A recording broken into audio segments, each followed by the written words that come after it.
So let's go back. Yes, we have the privilege today to welcome Jean-Louis Dauger, Director of Development of Michel Vaillante and Founding Manager of Hard Dynamics. For those of you who knows, Michel Vaillante is a very famous comic book series about cars races. It's currently published by Édition Graton. We'll hear a little bit today more about Mr. Graton, together with Dupuis Publishing House. Together with Jean-Louis, we also have the pleasure to welcome STAUD Studio team with Patrick Staud, their creative technologist, Felix Aliberti, the photographer, and Patrick Schuler, the workflow manager. Studio STAUD is a German creative agency working for famous car manufacturers and make its job to develop impactful marketing campaigns to inspire brand customers in thousands of ways. They will be joined together by Carole Verlet, our DALIM CEO.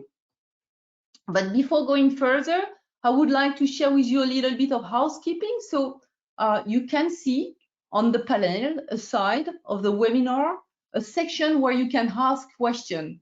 Please do not hesitate to post your question during the session. We will try to answer to as many of them at the end of the session. But I think now it's start to come back to our agenda and discover Michel Vaillante brand on its journey from the creation of an art bike all the way through the creation of compelling photos and video content.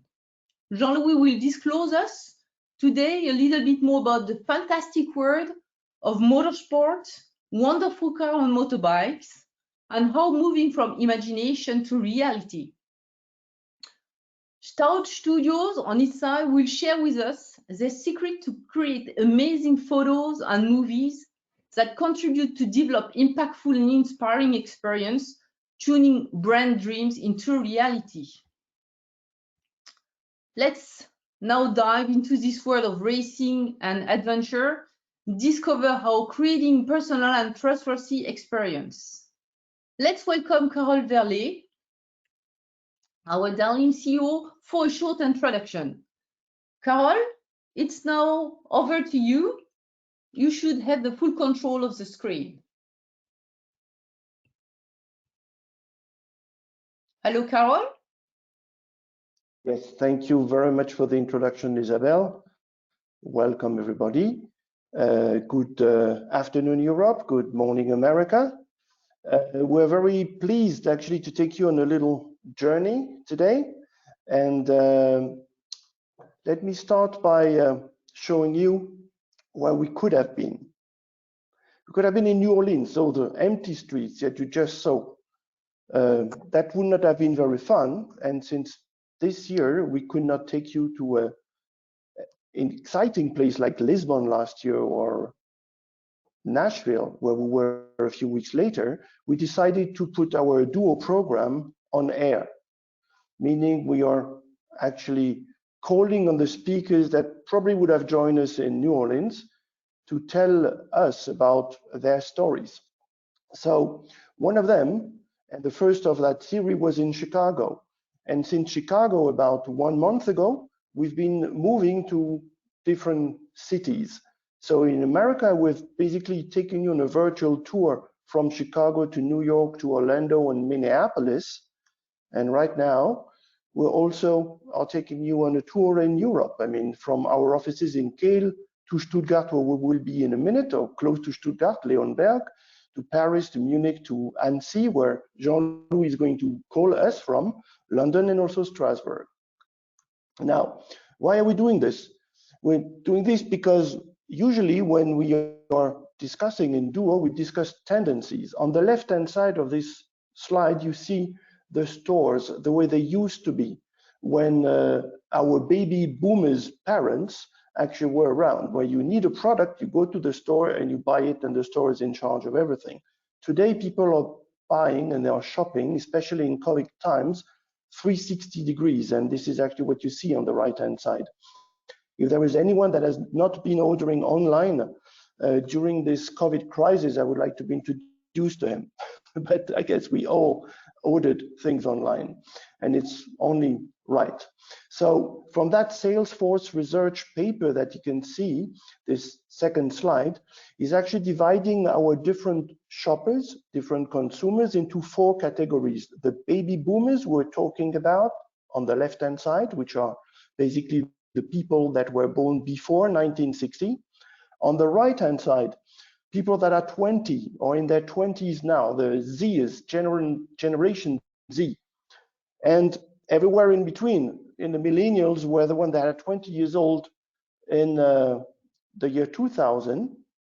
And horizontally, you see that those lines are defining what it is they like and what it is that is actually making them want to buy your product. And as you can see, right after those loyalty programs and these fidelity cards, you could call them, are coming the limited edition of customized products. And since this is something that really unites all generation, was probably being even more appealing to our kids and actually the other generation of kids that would have been born in the 90s, we thought it would be interesting to apply what we know from our industry exactly to that generation. And we basically have acquired such a product that was born actually on the cover of a comic book. And that product is a motorbike. It's a BMW R90, which basically inspired an art bike. Jean-Louis will tell you everything about it in a few minutes. But let me just tell you that this bike actually has already been doing 1,000 kilometers through the Alps with probably the best photographers on this side of the Atlantic, and has actually given us incredible pictures and video, which you will see in a few minutes. But why would BMW want to do a customized motorbike? This is actually what the R90 division look in any BMW shop. These are only different colors, different tones in the seats and these kind of things. But there is not a real story behind that bike. And this is going to change with what Jean-Louis is going to tell you about. So we took that motorbike to the best photographers in automotive in Germany. I mean, they are in the city of Stuttgart, and they'll do incredible pictures. And that right here must be the view that Jean-Louis is having from where he's actually holding this webinar. We'll see him in a minute, and I think that one picture sums it all. You know, he's somewhere in the mountainside. Michel Vaillant is never very far, and he's going to tell us a very compelling story. But let's go now to Stuttgart. Stuttgart, this is an aerial view of Stuttgart. You can see the Daimler arena on the right-hand side, in which the games are going to start again very soon with no public. But Stuttgart is also, you know, not only the home to Daimler and to Mercedes, but also to Porsche. And this is therefore only normal that we take you very quickly back to Stuttgart, where I will hand over this next slides. The whole thing we are doing is going to be summarized into our magazine. If you are in America, that magazine, and very likely with your name on it, is on its way to your mailbox. If you're on the European slide, you can still sign up for it. We're happy actually to send it to your door, either at your home or at your company address. And the good news for the European edition is that the Michel Vaillant story is all over this magazine. There are, as you can see, a dozen of new pages telling the story of how the whole idea came about the art bike, and who has played a role into generating compelling visual, just like BMW Motorrad would need it to market that bike, which is not going to happen because there was only 13 copies of it, and we have the one and only number 8. So without any further ado, let me actually hand over to Jean-Louis, while just giving you a hint. This picture was taken 2 hours ago. The motorbike was heading in front of our building on the way to the highway, the A5, that basically goes to Stuttgart. Thank you very much.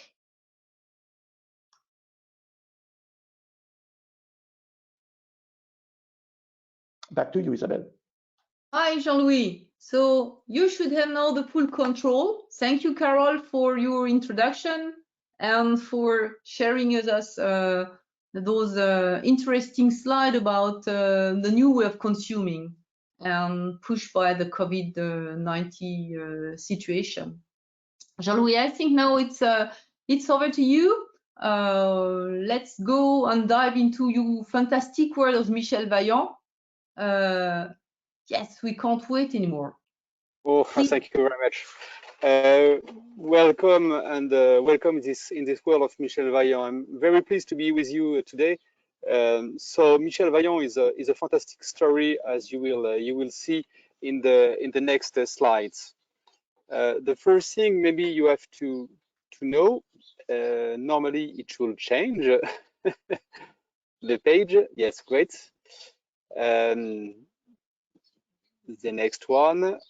Yes, perfect. So who are we? So on the right hand side, you have Michel Vaillant. It's a drawing in the late 50s. And on the left, you have Michel Vaillant driving Formula One in Monaco. This is really the focus on Michel Vaillant. Michel Vaillant has been created in 1957. So it's 63 years ago. And in total, Jean Graton, the creator of Michel Vaillant, of these comic books, has done already 78 albums, completely focused on motorsport. And as you will see, what is really nice is the perpetuous link you have between the fiction of the album and the reality of what Jean Graton was trying to show to his readers. So maybe you know that I am over 70, that's true. Michel Vaillant is a lucky guy because he has been a driver in the late 50s and is still driving a Formula One car. So it's something that we would really like to do the same, of course. On this specific drawing, I think you have one of the key of the success of Michel Vaillant. It's a nice mixture between the guy Michel Vaillant, who is very talented, and on the right hand side the cars, and the fantastic way that Jean Graton managed to put in the drawings of the cars. And with this vroom that you see on the cars, it gives noise to the comic books and it gives movement. You do the same thing without the vroom, it's absolutely not the same story. And Michel Vaillant has been really one of the success in this vroom story. The creators of Michel Vaillant, first it's Jean Graton, so the guy you see here each time on the right hand side, and now Philippe Graton, his son. But as you see, Jean Graton has two friends. On the left hand side is with Steve McQueen. This picture is really nice. It was in the 12 hours of Sebring in the US, just before the beginning of the famous movie that Steve McQueen did, which is called Le Mans, that he did in 1970, sorry. And Steve McQueen had a discussion with Jean Graton regarding all this Le Mans story, thanks to the album he has in his hands. On the right side, you have Jean Graton with Jacques X. He is in the Grand Prix of Formula One in Monza.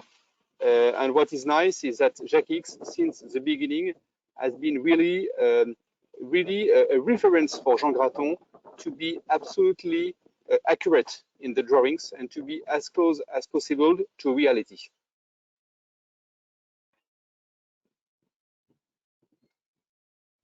Yes, I try to pass the slide. Yes, great. As you see, Jean Graton at the beginning was a young guy, as we are, and this is the first drawing that he did when he was 8 years old. I really like this drawing and I really wanted to put it because, as you see, the first drawing of Jean Graton was with a motorbike. So maybe it's a sign for our story. What is really important is the close link that Jean Graton had thanks to the press, and the real value of Michel Vaillant is that it has created a lot of interest in motorsport, and many drivers such as Alain Prost, for example, or many very well-known engineers have done their job, their career, thanks to Michel Vaillant after reading the albums when they were young.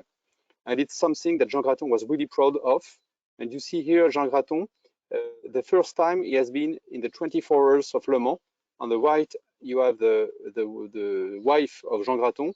So here we are in the late of the 50s, where it was possible to have this clear view on the cars. And as you see, there was no stand in this picture. So it was another era. Jackie X again in the studio with Jean Graton to have a look on the drawings. Jean Graton with Alain Prost when he did a very nice album in Formula One with Renault. And here again at his drawing board, what you have to know is Jean Graton, when you speak with him, and I'm a lucky guy because he's still alive, he has 96 years old, he worked a lot. And to give you an idea, he has done nearly alone 50 albums, alone the story and the drawings, where we need now to be 4 to do it. So just to give you an idea, it was another moment where it was possible to work as much as Jean Graton did. With Juan Manuel Fangio on the left, the famous Formula One driver, and Albert Uderzo, a very, very good friend of Jean Graton. Albert Uderzo is the creator of Asterix and Obelix. So always transposing the racing life to paper, like you see.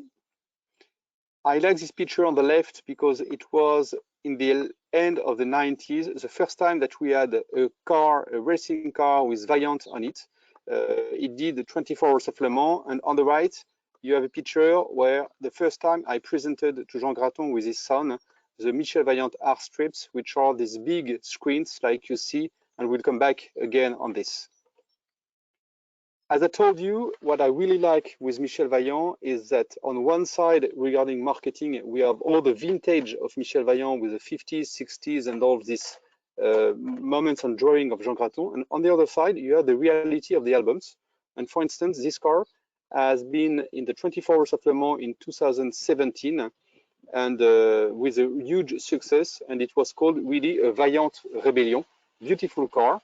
Another example, which is this one, and I will come back on it because this is a car racing in Macau, and we did an album on Macau too. And the last one, which is the Fun Cup, for those who know a little bit what Fun Cup are, a Fun Cup Vaillant, and I will be very, very proud to drive this car at the 25 Hours of Spa-Francorchamps in October. So we always try to do this link between reality and fiction. Now, for the launch of the album Michel Vaillant Macau, the idea was to have a first cover very close to movies, and you have Michel Vaillant on the bike of BMW. And when we created this cover, I gave a phone call to a friend of mine, the marketing director of BMW Motorsport, to try to imagine what could be a limited series of a BMW R90 Vaillant. And the idea was to do exactly what we did with BMW in the 24 Hours of Le Mans. The starting point of everything was this Michel Vaillant strip, Cougar Vro, with this famous Vrao. I tried to explain to you the importance of this Vrao to give movement and noise in this.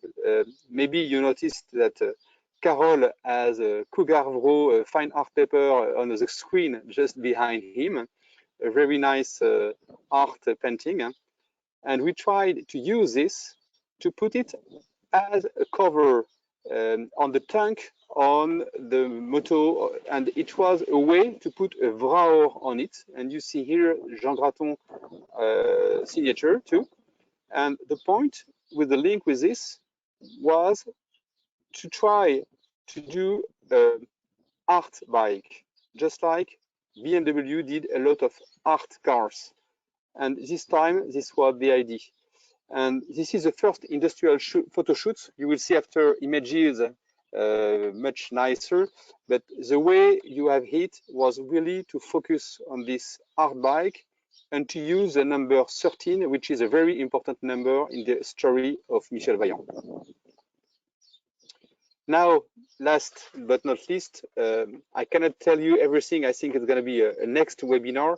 But as you can imagine, we really want to continue this story with BMW on one side and with DALIM software on the other side. And it's going to be for the next book of Michel Vaillant that will be launched in November. So I'm sure that we will have other stories to share with you in 2021. That's it. Thank you very much. Thank you, Jean-Louis. Thank you for driving us through your daily world with Michel Vaillant and showing us how fiction can turn into reality. It's amazing because it's happening with cars, it's happening with motorbike, and several times. Thank you for that. So now it's time to move to STAUD Studio team and get them disclosing us the way the engineer, because this is the way they are describing themselves. The engineer orchestrate impactful marketing campaign for famous car brands and for very famous brands that we will see. Patrick, now you should get the control of the stream, and it's up to you. Thank you very much. As Carol explained, we're sending from Leonberg today, which is close to Stuttgart, in the heart of the Swabian automotive valley. With me, our photographer Felix, who is a very passionate BMW motorcyclist, and Patrick, our DALIM expert and workflow manager. And I have the pleasure to introduce you to STAUD Studios and our work together with DALIM on this amazing project.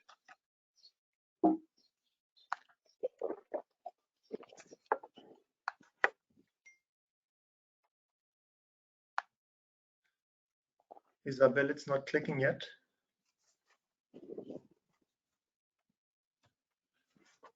So this is the studio we're sending from. It's been built in 1986 by my father René. It's built as a dedicated photo studio. In the meanwhile, we're not only doing photos anymore. It became much more than this.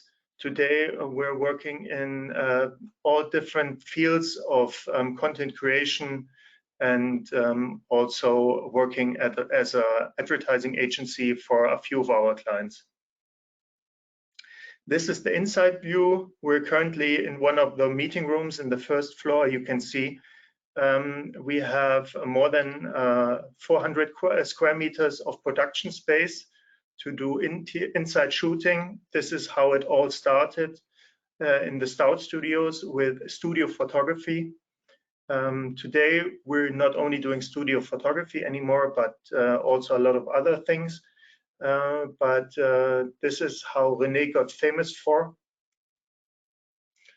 A picture from 1986, shortly before the studio was finished, and one from today. As you can see, apart from the facade, not much has changed, and I think we were able to update it very well throughout the years. This is the Magic Flash. It became one of the most important tools for René in the beginning of his career, since he didn't start it with car photography, but with fashion and lifestyle, as well as still life photography. He was experienced in lighting smaller objects with very beautiful light reflections.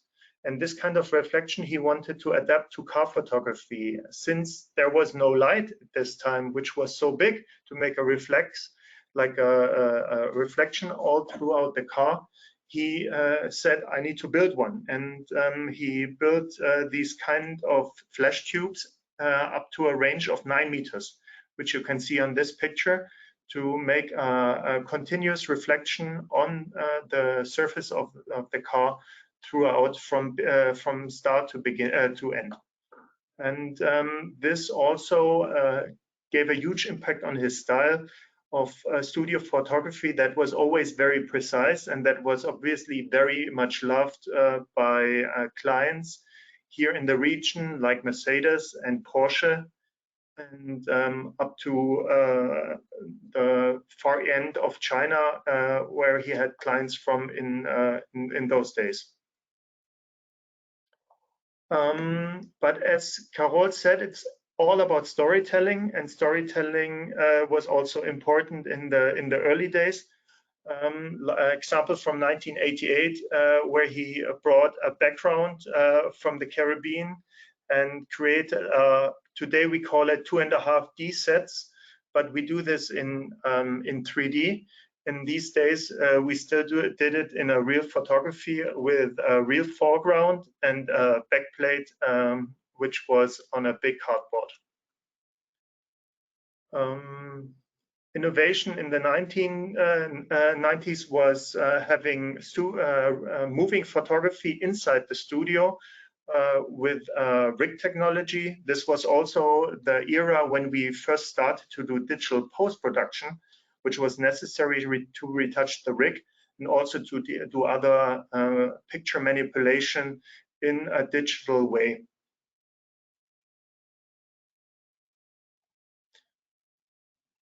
Now a big step until 2012.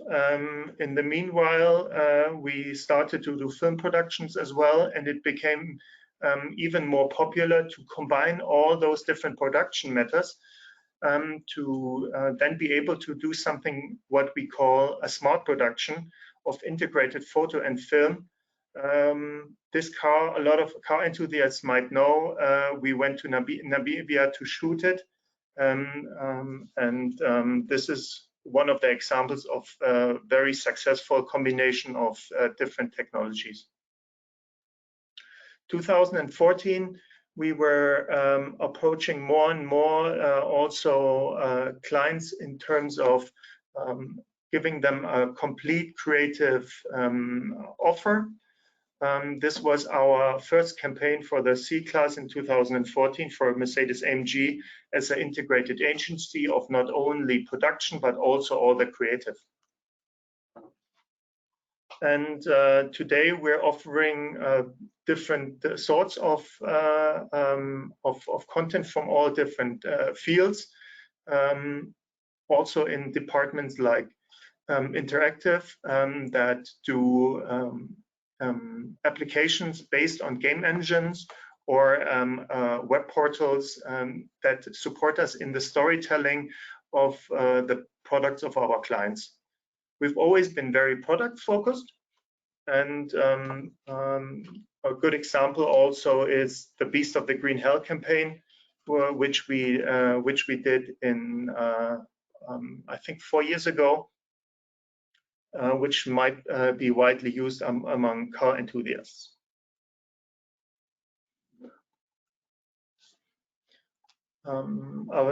Today, we're not only working for the automotive industry, but also for a few lifestyle brands like Richard Mille and Hugo Boss that use our services of staging products in very other fields, but with the same expertise. I want to introduce our part also with the short story about how we got to know DALIM. Throughout the years, the amount of assets increased a lot, and we felt the need of structuring our creative work more and more through digital workflows. And especially also because of our clients and partners not always being around the corner, we needed a tool to do review management and collaboration work in digital ways on a secure platform. And DALIM has become a very dear partner over the years in establishing these workflow and tools, and we are really happy to be working with them. But now a little bit more about our interesting project on the BMW R9. This is my colleague Felix, who's gonna go with you through the project, since he was also the photographer of this amazing bike. Thank you, Patrick, for the introduction. First things first, as Carol mentioned before, the bike went on a journey and just made it in time for the webinar to arrive at our studio. So this picture was taken a couple of minutes ago, and we are really happy to have it here again, because the bike was here already last year in the summer when we started this collaboration and this project. So I will give you some insights on how we went through all the process of planning and doing the shooting. So when we were first asked to do this or to take pictures of this bike, we asked ourselves what exactly is the DNA of this product. I think in general it's crucial for us to understand the product as best as possible in order to show it in the way it's meant to be presented to the audience. So the BMW R9T was first introduced in 2013 to the market and changed the game of modern retro bikes quite a bit. So almost every major bike brand followed this trend and is presenting today their version of a retro bike. And of course, BMW has this really iconic boxer engine, which makes it quite unique on the market. We choose a similar approach to this entire DNA of the retro sphere and history of this bike. We tried to do our interpretation of this original Michel Vaillante logo and to bring it to the year 2019 or 2020 by giving it a neon light shape. And we always start with some layouts. You can call the scribble or layout composings for getting a feeling how these both elements can interact with each other and to get a general mood for the entire series. So we planned some foggy-ish, neon lightish scenery, where in the end we place the product itself. So in studio photography, it's quite important to have a nice background because the background takes often more than 60% of the entire picture. So we start setting up all the light we need to get the roominess and to get all the depths we wanted to achieve.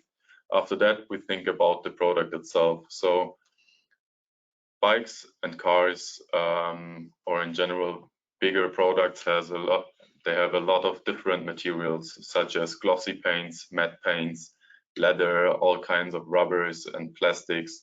And you have to make sure that you show each material in its proper way so that the person consuming it can know exactly what the product is all about. And as a third step, we place the person in the picture.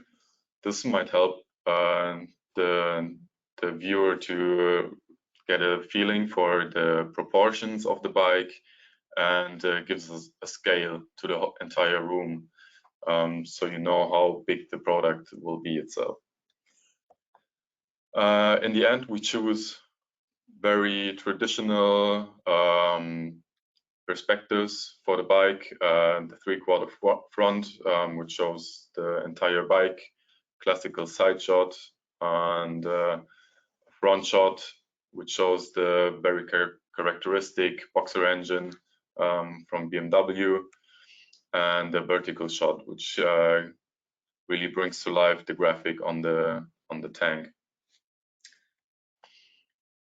Of course, this bike has a lot of unique details, and in order to present them well, we choose some of them to give them like a separate or a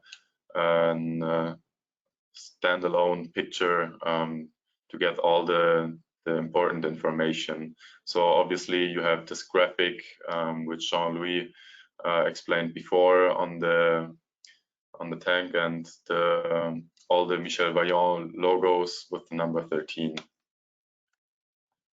So while we finished the studio shooting, something was missing. Like, we wanted to tell a bit of a story with this bike, and one of the best ways to tell a story is to bring it to life, to bring it on the road, to drive it, and to show it in its natural environment. So we prepared a location shooting, and on location you really can't control as many aspects as in the studio. In the studio you can go from scratch, you can build up your background, you can decide how strong your light gonna be, how the contrasts will be in the picture.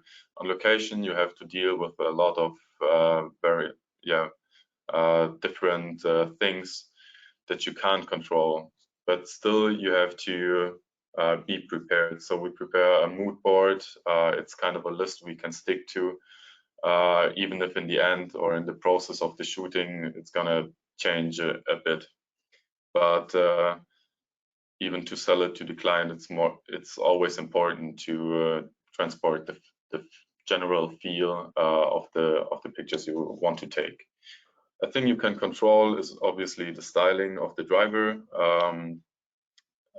Since the bike is driving on the streets, you have a driver or a person riding the bike, and it becomes way more important on the location shooting.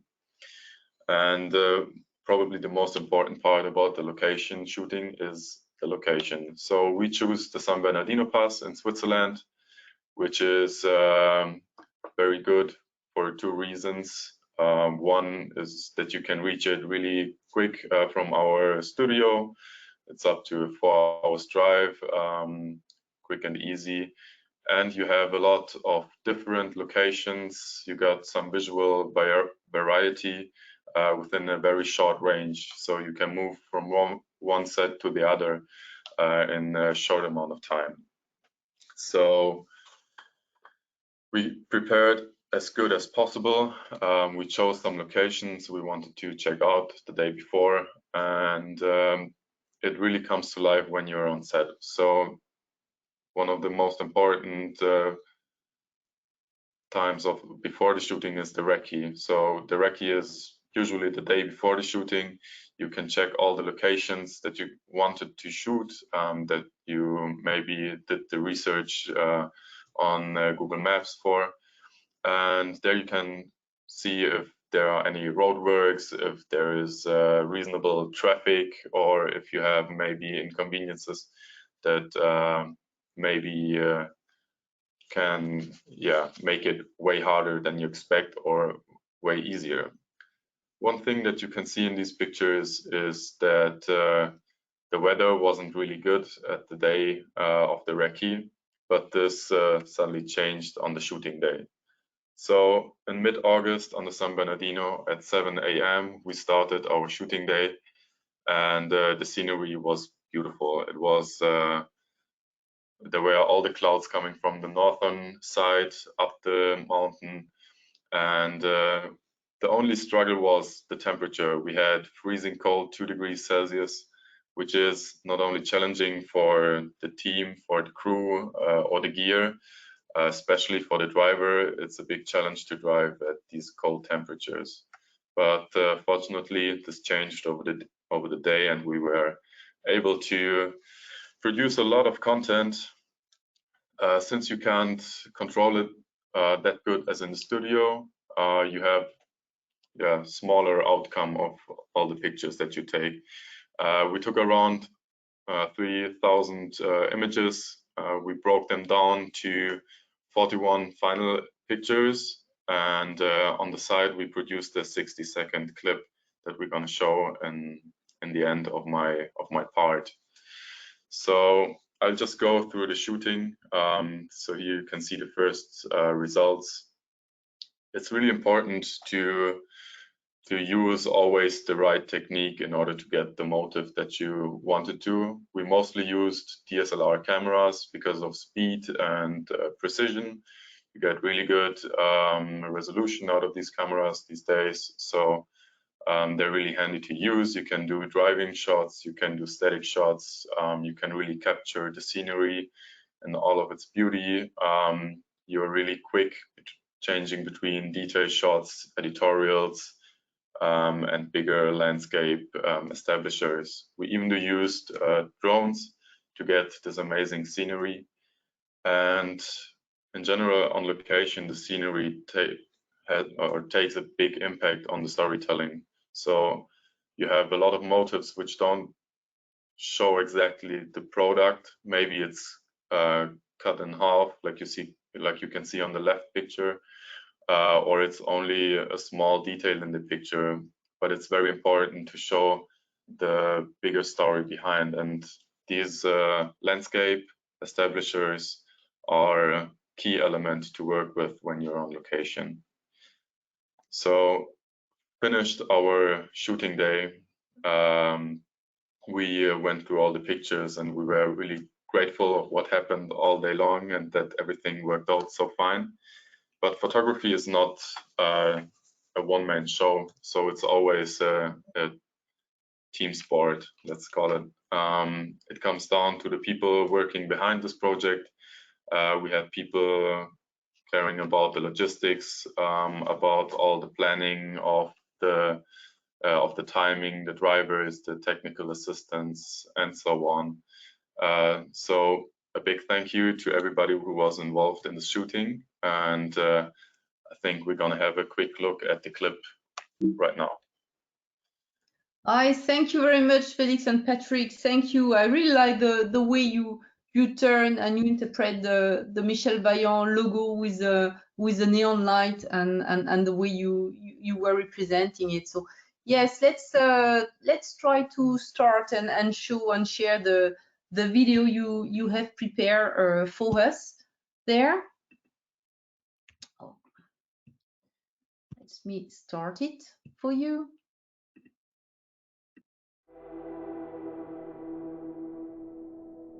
Notre vie est comme une longue route. Elle n'est la plupart du temps pas droite. Elle est composée de montées et de descentes, de courbes et de détours. Suivez votre voie intérieure et regardez droit devant. Avec de la chance, vous trouverez un compagnon pour se joindre à vous, pour vous soutenir.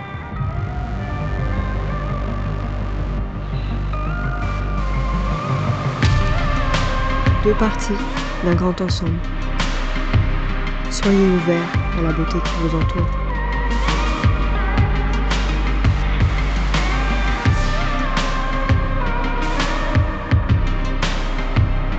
L'important, c'est le voyage. L'important, c'est nous.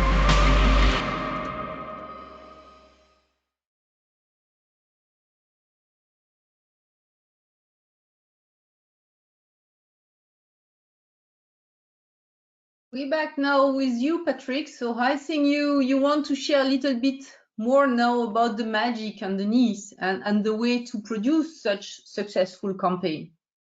Over to you, Patrick.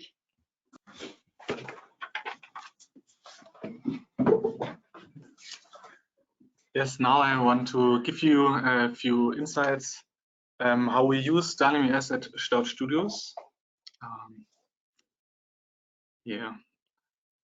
Is this the presentation mode?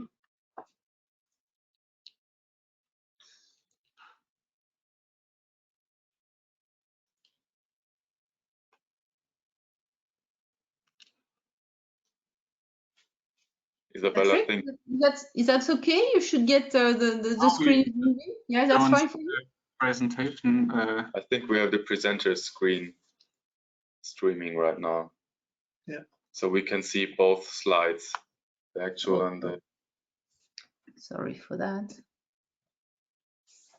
Yeah, there we go. Yeah, let's start with our custom workflow we use in nearly all projects. As you can see, there are many steps, but it's not really complicated.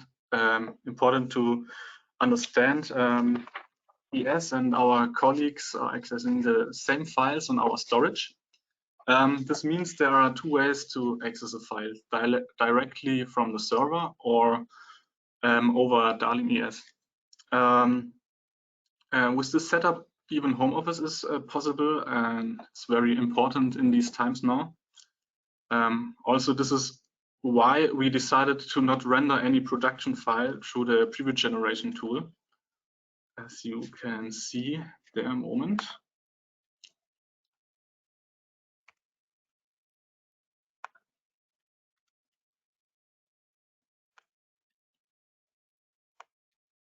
Okay, perfect.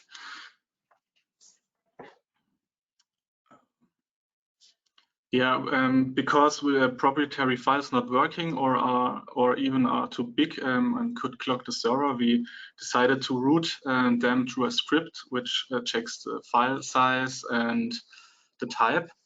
And also we inject there the first metadata we use in the further workflow part. These are our approval cycles. The internal one is set up in 3 steps, like an artist has to approve his own file. After that, send it over a supervisor. And the third and last step is a project manager, which leads to, if he approves the file, to the external approval, where the file is get visible to the customer, and only from there on it can be approved finally. And if it's got rejected in this area here, it's rejected intern, or in this side here extern, or final approved. This leads to an automation we built, which exports a report with all the set annotations and saves it for documentary purposes. So whatever happens to the files, we have a report as a backup.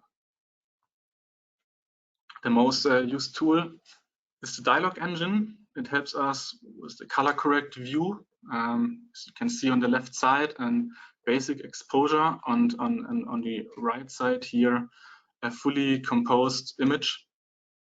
So all the annotations and notes are set here, are documented directly on the file.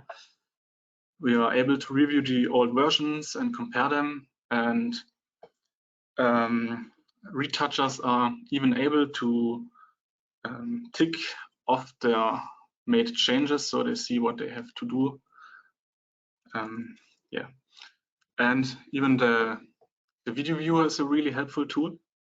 It helps us to, in a really convenient way, to skip to the desired point in the timeline and see which annotations are made there. These notes are timecode exact. That means we can arrange them not only within seconds, we can even set them on the desired frame. And yeah, all these tools helps us a lot here to improve the quality of our production assets. Important topic at STAUD Studios is the metadata injection. We are using mostly taxonomy. This means structured hierarchically metadata. As you can see in the blue marked area, an image is tagged with a few metadata parts. We call it a global part, and this global part controls what is displayed below or on the side. Like if we choose the asset type still, we have the possibility to tag the image content, what we see there, like it's a vehicle, a motorcycle, and the used angle it got shoot, like vertical from above, and the used movement if it's static or either dynamic image. And the brand tag is used to control the right side, so we can categorize the image to the product we see there. And also this is all available in the search, like you see here. We can use the search bar To look after our metadata, we tagged, or even more convenient, with a tick in the taxonomy field you see on the image top left. On the top right image, we have the similarity tab active. This means we can search for image content with an algorithm. It shows us all images with the same content in it. And the image in front shows us the color appearance tool, which we can drop on an image, and it searches for all images in our system or even in all connected archives with the same color appearance. And this helps us a lot to find really fast and quickly our images in our system. Thank you for your attention. This was my part. Thank you, Patrick. Thank you to the three of you and for enlightening us about the way to create successful marketing campaign.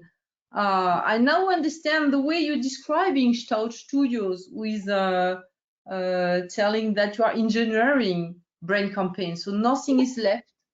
Everything is planned, from the product understanding to the organization of the shooting, the planning, and getting also underneath tool like ES2 empower the remote team. Thank you for this. So I think it's now time to move to the last part of our presentation. Sorry, Felix, I think you still have to wait a little bit before leaving us. So because now we're reaching the question and answer session. So we have received a few questions during this webinar. So let me share the first question with you. I think this one is for Jean-Louis. What are the, in terms of business, the impact of the Vaillant motorbike for BMW? Jean-Louis, can you take this one? Hello, Jean-Louis, are you there? Oh, maybe Jean-Louis is disconnected. So maybe let me move to the next question and ask. I'm here, Isabella.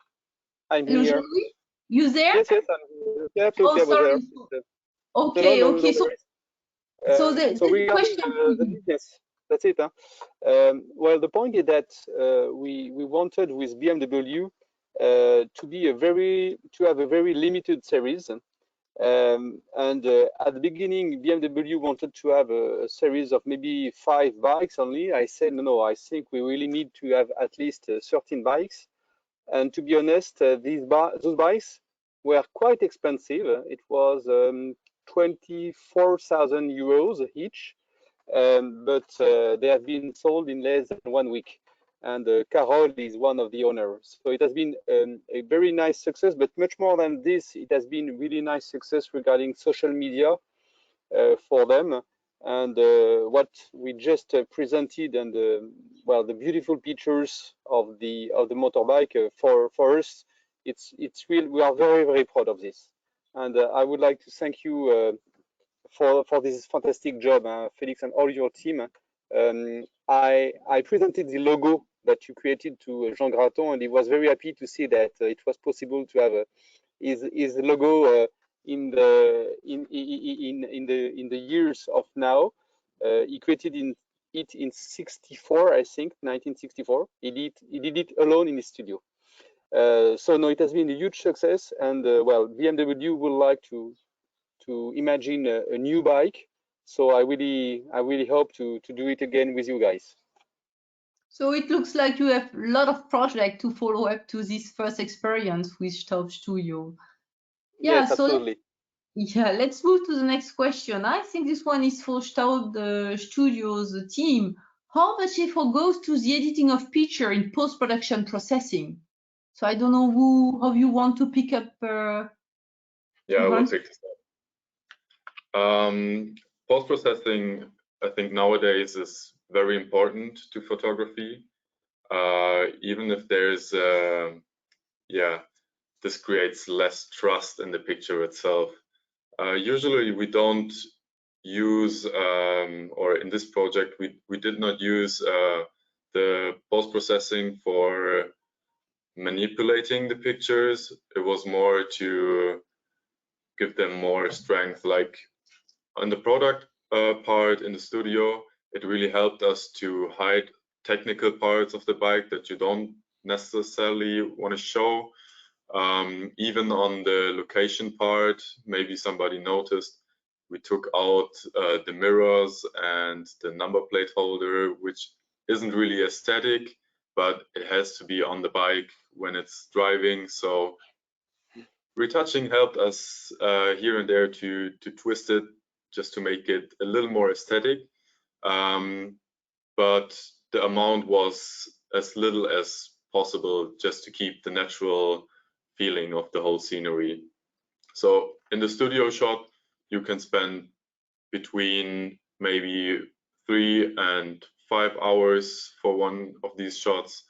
If you really want to go to the last pixel, you can spend days. But I think for getting to the as close as possible to the 99% that you want to show, this is absolutely enough. For the editorial example or landscape photography, it's really straight out of camera. I mean, we had beautiful sceneries and beautiful lights all through the project, so it wasn't that big deal of a post-production on the location pictures. Okay, there's a few questions. I think, Felix, it's still for you. It's about the camera you were using and the way to get capture motion. So let me maybe give you both of the question. Which technique did you use to capture the motion? And also, how are you using like Canon EOX 1DX Mark III or medium format like or phase 1 like IQ4? Yeah, so we used almost every available camera on the market for this project. Like in the studio, we worked with medium format cameras. We are working with phase 1 cameras. So most of the studio shots were taken with 100 megapixel resolution, so you can make pretty big prints out of it. As you can see in the picture right now, we use DSLR cameras, especially for the detail shots. Sometimes that big resolution will show too much details of the bike, so less resolution is enough, and your DSLRs are really handy, really quick to get these kind of shots. We used GoPro cameras to get POV shots on location. We used DJI drones for the landscapes or for the movie, as you saw. And to capture the motion, it's not really important which camera you use. It's more about the controls of the camera, the settings that you use. So if you go with slower shutter speeds, you will have the tires spinning, you will see the tarmac flying under the bike, and this really helps you to get the sense of or a feeling for the movement, for acceleration. So this is the main technique, basically, to show the movement. Thank you for this very precise answer, Felix. I think we have another one. I think this one is more for you, Patrick, regarding the workflow. So maybe we have 2 questions. I'm going to mix them both. How many workflow do you have to set up? You have set up to service different brands, expectation or customer expectation? And how are you connecting the DALIM ES solution to prepare shooting, such as planning tools or resource management tools? So I think it's mainly about workflow, the way you are planning it, the way you are coordinating, and the number of workflow you are using. Number of workflow we are using mostly 3 workflows, more like we have a folder structure where all the workflows are set up. So in different folders, mostly the same workflow, our standard workflow is used. Only configured differently with other people in charge. And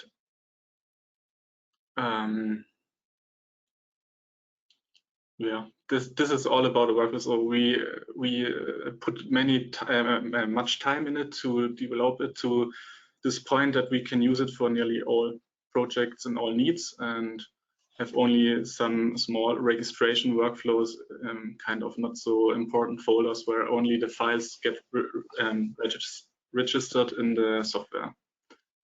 So you have actually standardized the way of producing with mainly one major workflow. That's what I understand. Yeah, right. Sure. For the planning, I need a bit help of you, Felix. Yeah, I mean, a great tool for planning shootings, or as you saw in the presentation, we're always using old material to kind of visualize what we want to do or what we can adapt for the next shoot. So all of the archive processes really helps us to find really quick all the data we need to compare it with older statuses and stuff. So